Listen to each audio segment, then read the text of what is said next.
Don't you miss the sweet slumbers you fell into as a child? Neend app helps you recreate that magic with well-crafted exclusive sleep stories, guided meditations, and calming music to lull you into the restful sleep you need.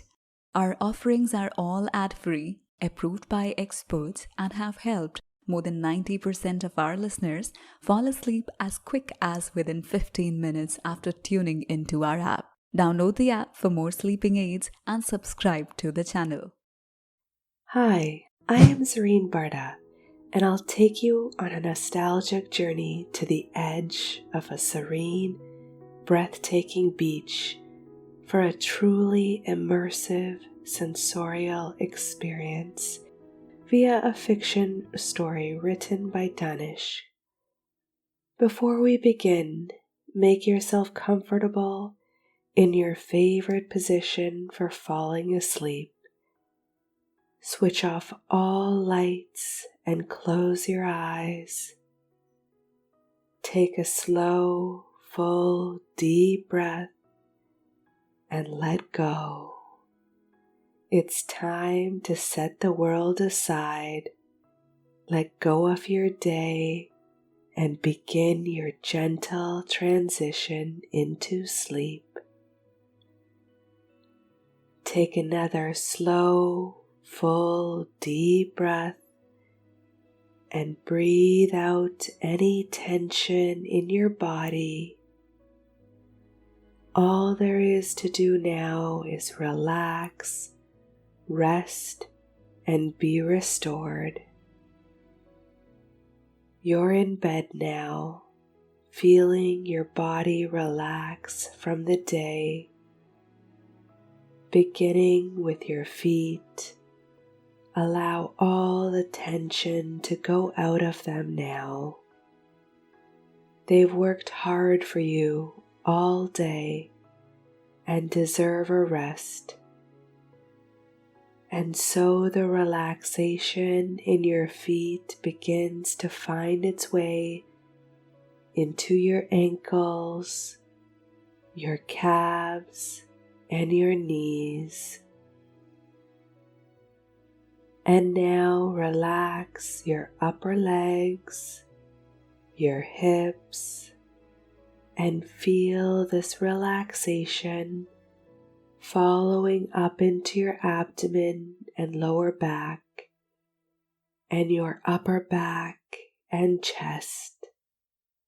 And feel this peaceful, relaxing feeling flowing down your arms, into your hands, and out to your fingertips, and then up into your neck, head, and face. Now your whole body is perfectly calm, relaxed, and ready for sleep. Soon you'll be sound asleep, off on a peaceful journey into dreamland that will carry you all the way through until morning. So as you continue to listen to the story, begin to follow your breath. Relax your entire body and settle in for a wonderful sleep experience. Let's begin our journey. The fading sun is a sensational artist. It dips into a generous palette and then, like a smitten lover, progresses to sweep the sky with hues of reds, oranges, pinks, blues, and violets. Easing into this celestial canvas is Vayu, the god of air, dispersing the canvas as far as the eye can see. This timeless yet ever-changing masterpiece is a visual treat, giving rise to hopes and dreams. Humming a constant, soothing melody, my tiny hatchback follows the endless curve of the coastal road. In the distance, bejeweled tops of gleeful waves hasten towards the shore, embracing it like long-lost friends. The shore, gracious and kind like a generous host, accepts the gesture before encouraging them to return to the cycle of their eternal destiny. As the night draws its starry blanket over the stunning canvas, bringing with it a cool medley of breezy whispers, I am blessed to be a witness to such pure and exquisite beauty. Of all the places I have visited, the unbroken journey from the city to my hometown is the closest to my heart. It is a mere 4-hour journey, but the last leg runs parallel to the majestic Arabian Sea, winding south, dipping and rising with the gentle cliffs. This part lasts almost a wholesome hour, immersing all passers-by into an outworldly experience. The first thing you notice is the glittering sea out in the distance, with the gurgling surf breaking over rocks at the edge. As you move ahead, the road curves and bends, passing under hanging foliage of evergreen trees and bushes. Coming around random bends, you are bound to once again glimpse the imperial blue of the sea. An expert player at a handy game of hide and seek, often leaving foliage and the sea behind, the road curves into tiny villages, meandering through it like a lazy traveler, giving a glimpse of the neat row of homes, temples, ponds, and courtyards, full of skinny coconut trees.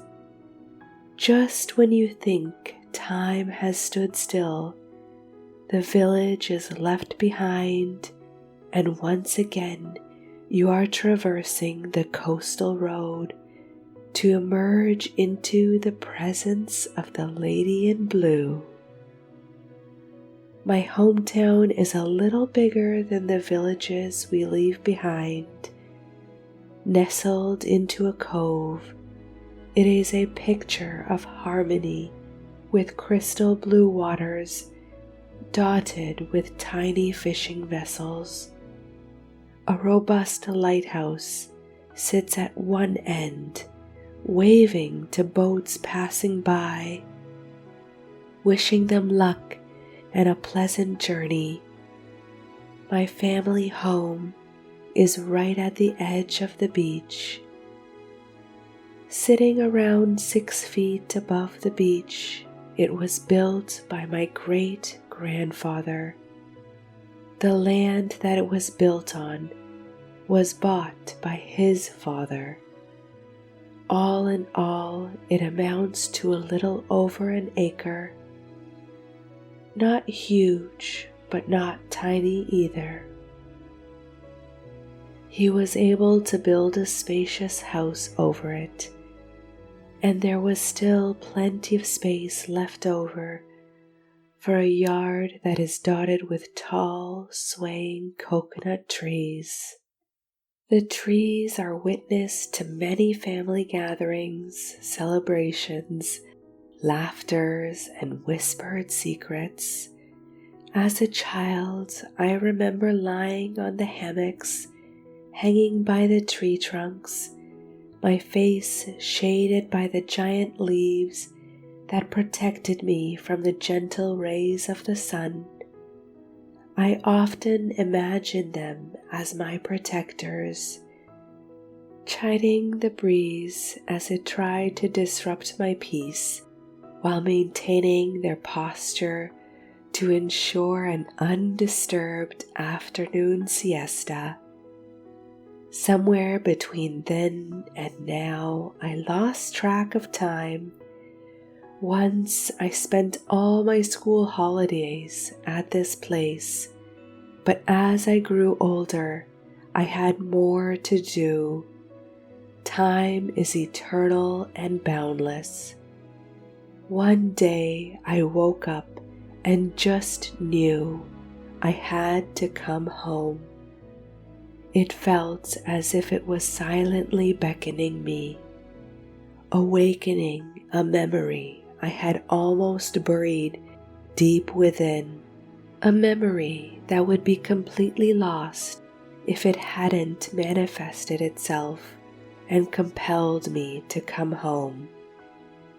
Now I am here on the first day back home, looking forward to keeping promises made long ago. I lay down on my favorite hammock. My friend, the coconut tree, envelopes me with its rustling leaves. I can almost see it smile in welcome. I squint up as the rays of the golden sun flit across my face. The tree seems to be dancing with joy, carried away by my presence. It has allowed the breeze to flirt with its sweeping leaves. Together, they create a peaceful, calm melody complementing the lulling sounds of the gentle waves. I rise and make my way across the yard and down the steps that will take me to the beach. The salty fragrance of the sea beckons me. My bare toes touch the cool sands. A sigh escapes my lips. The white sand is like a hug from the folds of a soft bed of dreams. It rises with every step that I take, enveloping my feet with a loving embrace before gracefully falling back down, walking further towards the patient sea. My feet begin to sink into the cooler, firmer base, leaving impressions for those who want to follow in their wake. Eager waves come to lap at my feet with the zeal of a new life emerging into the world. The white surf plays around my ankles before being called away by others for their turn at welcoming me. I walk to the parallel shore while all around me the surf nudges at my ankles, bringing my attention to pristine seashells with their endless spiral patterns. I pick one up, marveling at their shiny smoothness and the mystery of their existence before returning them back onto the gentle waves that hide it in their embrace. Overhead, a bird flies out towards the sea, as if consoling the waves in the middle. Their time at the shore will soon come. My eyes follow its path as its wide wings carry it further toward the lighthouse at the edge of the cove. But it doesn't land on the lighthouse. Instead, it turns away, gliding further over the sea towards the truly majestic sentinel that juts out of the sea, sitting proud. The olden days were known for their grandeur. This was one such example, a fort built out into the sea, protecting the people on the land. Built on a tiny island, it boasts of a 300-year-old history of magnificent glory. To me, it reminds me of a dependable sentry, peaceful and calm. It is like a loving grandfather, sharing stories of times long gone by with the sea that surrounds it, all the while providing a haven to the winged friends that sometimes come in for a chat. I have been there many times with my friends as a child. We rowed out to it on a fisherman's boat as he rowed us across the smooth and gentle sea.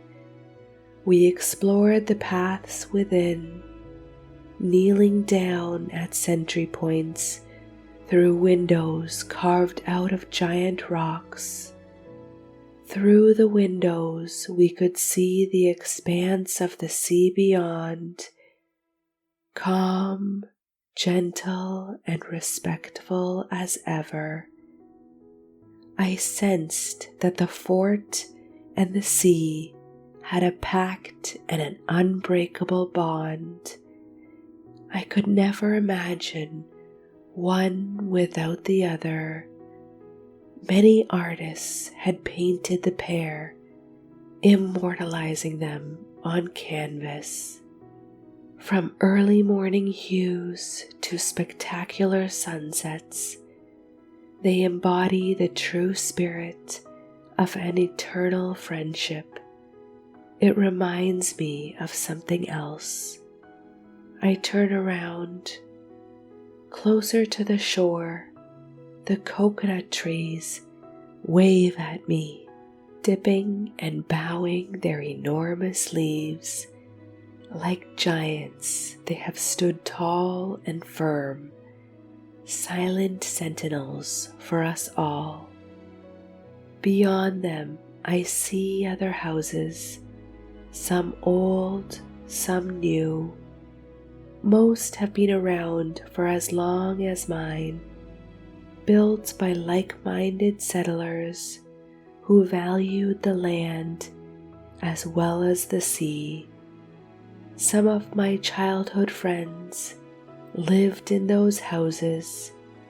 We spent many a day tucked away into one home or the other, sometimes exploring nooks and corners, but mostly swaying on hammocks in the yards under those tall, magnanimous trees.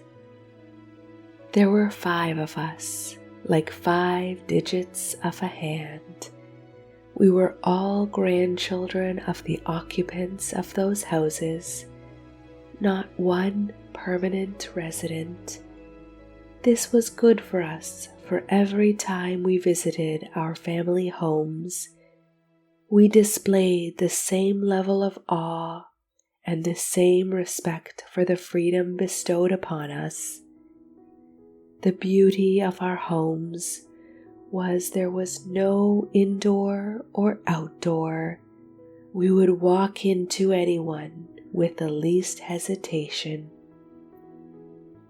Each house had a distinct personality, amplified by the scent of the flower beds surrounding the yards.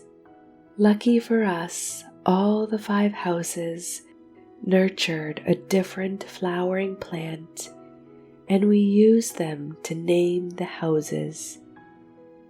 These were yellow evening primrose, red hibiscus, lavender, marigold, and jasmine. Apart from their soothing fragrances, you could easily spot them from the beach and identify the owner of the house. My family home had lavender plants. The story goes that lavender plant seeds were gifted to my great-grandfather by some visitors as a housewarming gift. Since my great-grandmother loved growing plants, she had a garden full of vegetables. She prepared flower beds at the edge of the yard, behind a couple of coconut trees, closer to the open beach below, and planted the seeds. Now, although the lavender is a robust plant, it does shy away from strong winds.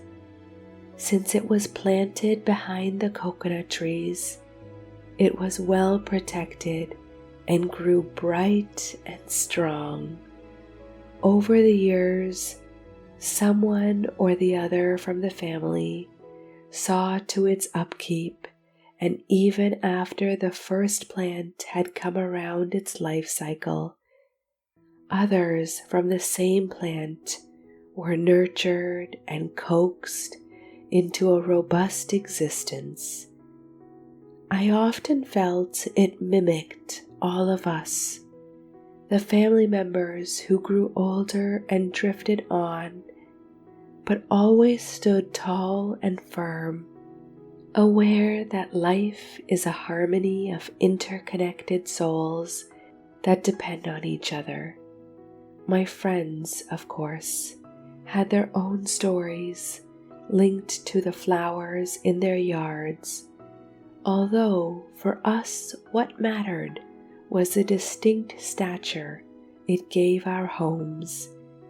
People gave directions using our homes as landmarks, although mine was used less as a lavender wasn't too visible from the road's end. The marigold house was the most distinct, being in season almost all year round. The voluptuous orange and yellow flowers caught the eye and always brought a smile to the lips. Yes, always. Here I am, 10 years after I had last seen them, admiring their stunning glory, smiling absently. Deep from the recesses of my subconscious mind, distant voices rise, mingling with the sounds of the perpetual waves and the rustle of the coconut leaves. The voices belong to my childhood friends as we shared moments of bliss and joy.